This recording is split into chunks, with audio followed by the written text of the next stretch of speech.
메리 크리스마스. 12월 24일 오늘도 주님 생각. 누가복음 2장 1절부터 14절까지의 말씀입니다. 첫 번째 나눔입니다. 호적 등록을 위해서 각자 고향으로 가게 됩니다. 그렇게 요셉과 마리아는 베들레헴에 머물게 됩니다. 그러나 우연 같은 이 일은 사실 미가서 5장 2절의 예언이 성취되는 현장입니다. 세상은 우연이 겹치면 필연이라고 말합니다. 그러나 우리는 우연 같은 상황이 겹치면 하나님의 섭리라고 말합니다. 당시 갑작스럽게 내려진 아우구스투스 황제의 칙령도 굳이 이때 호적 등록 제도가 시작된 것도 그들의 고향이 베들레헴인 것도 모두 하나님의 완벽한 섭리입니다. 우연도 아니고 그냥 생긴 일도 아닙니다.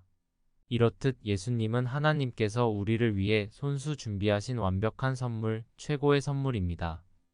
만약 당신이 오늘 이 글을 통해 예수 그리스도를 처음 들었다면 이 또한 우연이 아닌 당신을 위해 하나님께서 준비하신 완벽한 타이밍의 최고의 선물입니다. 예수님을 믿으세요. 다른 구원의 길은 없습니다. 두 번째 나눔입니다.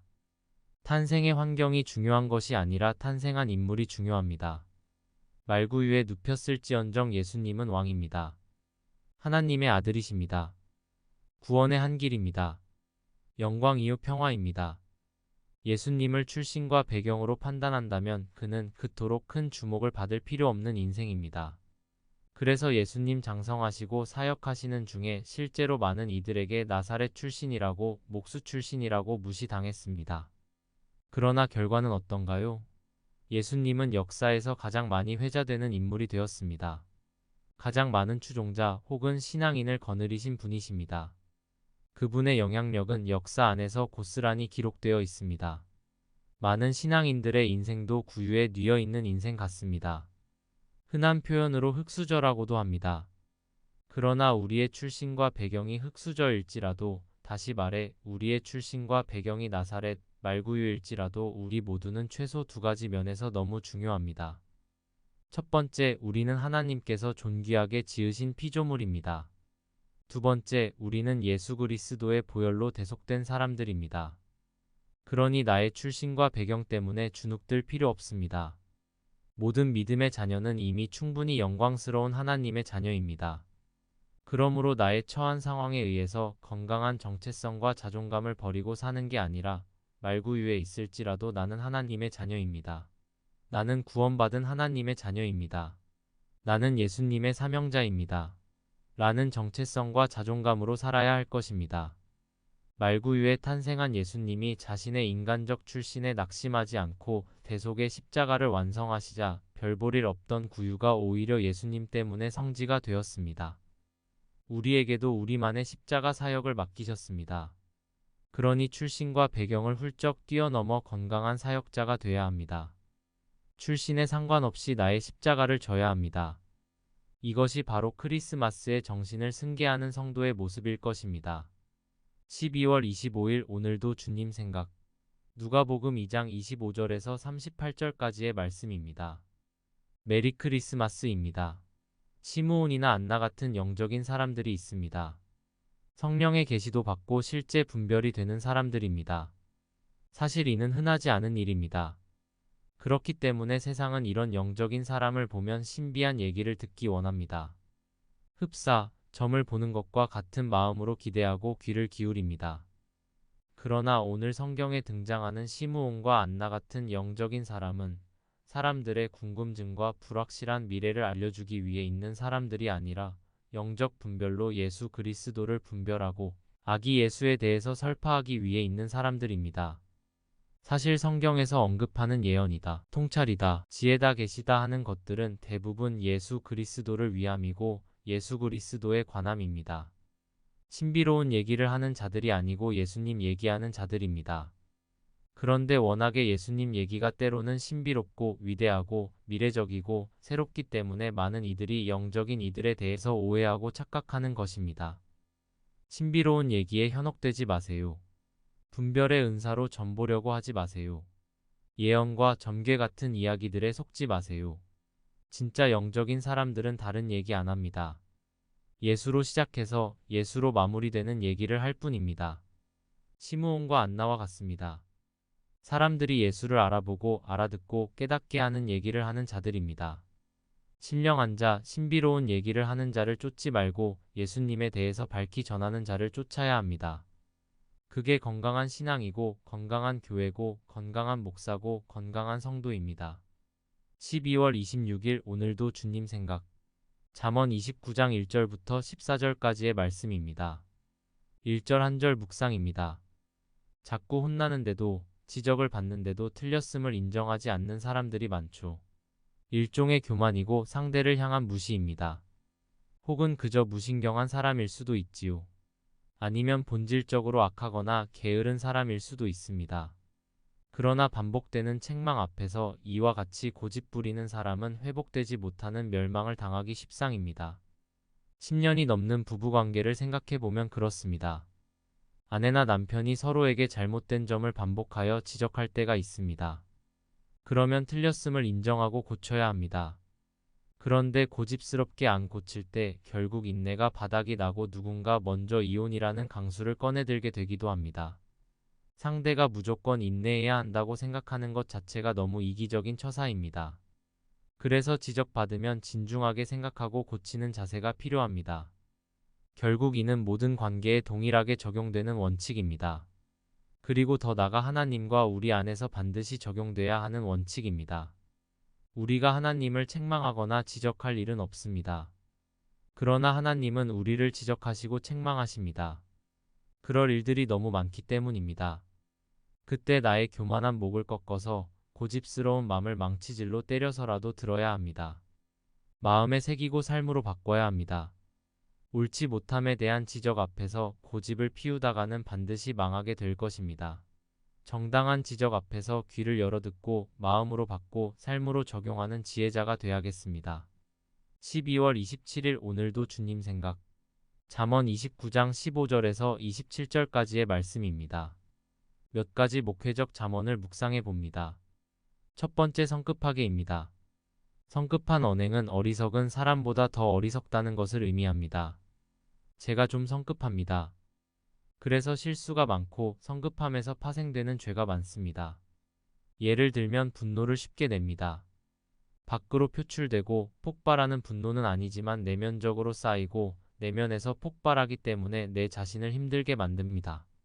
자칫 이 성급함이 밖으로 삐져나올라치면 주변 사람까지 다치게 합니다. 성급한 언행을 길들여야겠습니다.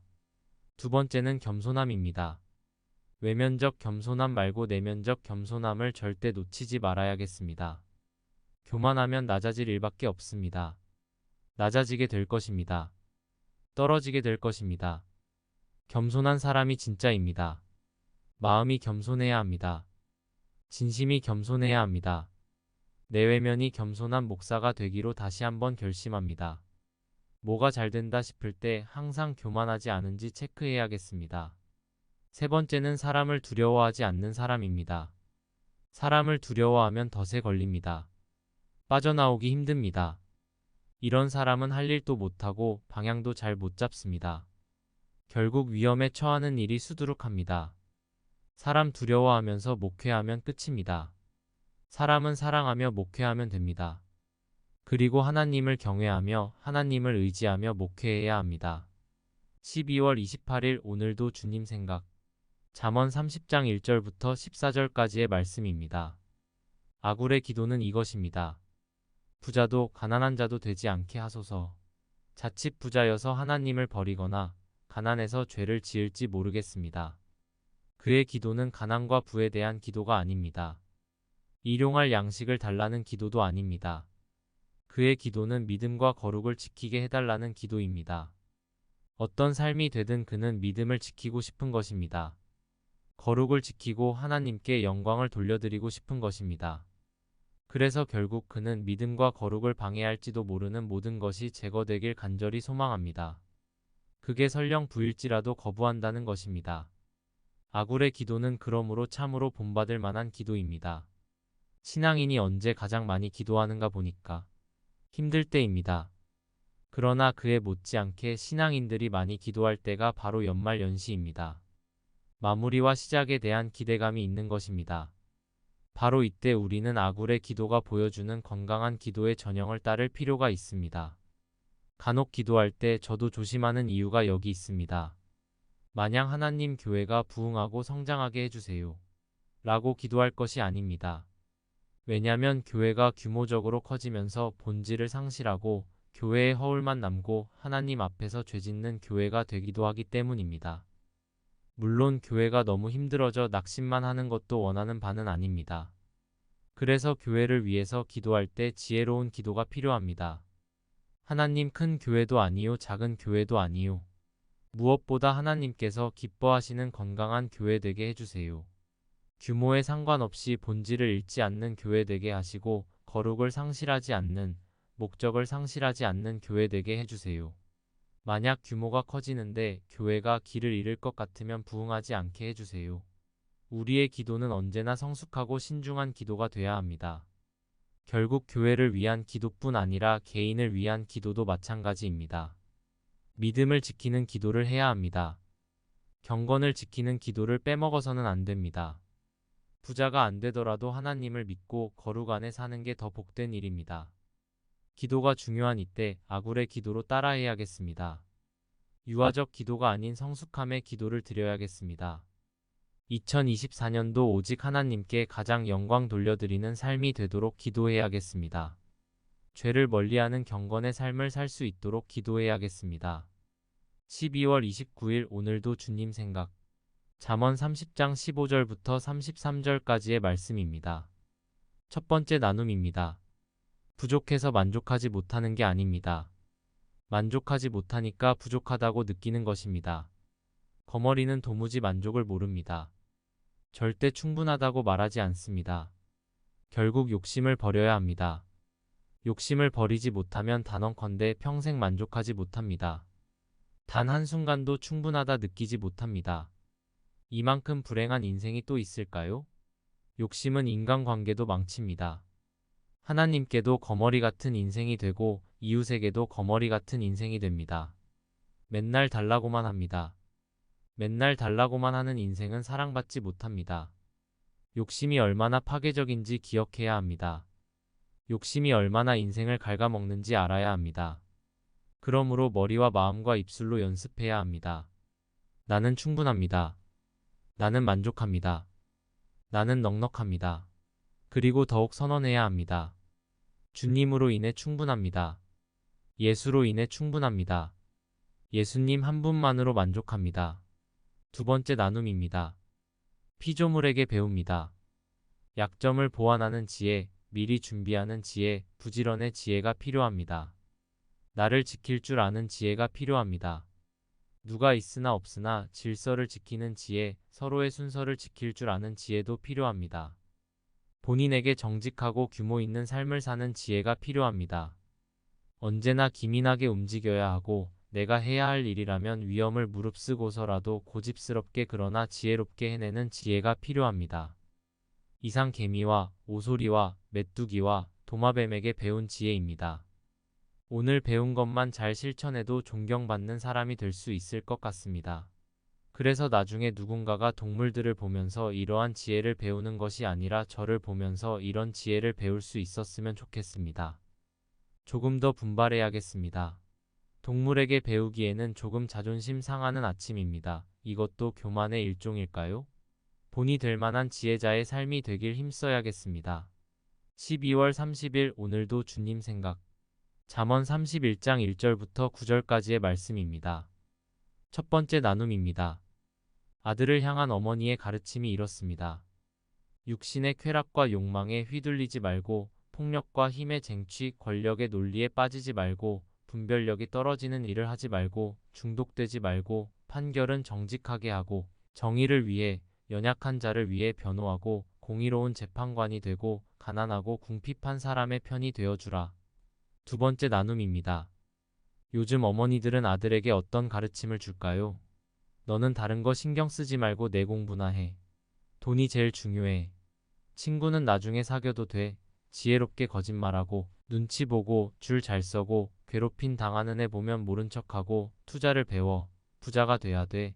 반드시 성공해야 해. 서울에 있는 대학을 가야 돼. 하나님은 나중에 섬겨도 돼. 뭘 하든지 안 걸리면 돼. 도움이 될 만한 친구를 사겨. 요즘 교회 권사님들은 자녀들에게 뭘 가르치고 충고할까요? 좋은 가르침으로 자녀에게 줄 아는 부모가 돼야겠습니다. 아들들은 어머니의 훈계에 귀를 기울여야 함을 잊지 말아야겠습니다.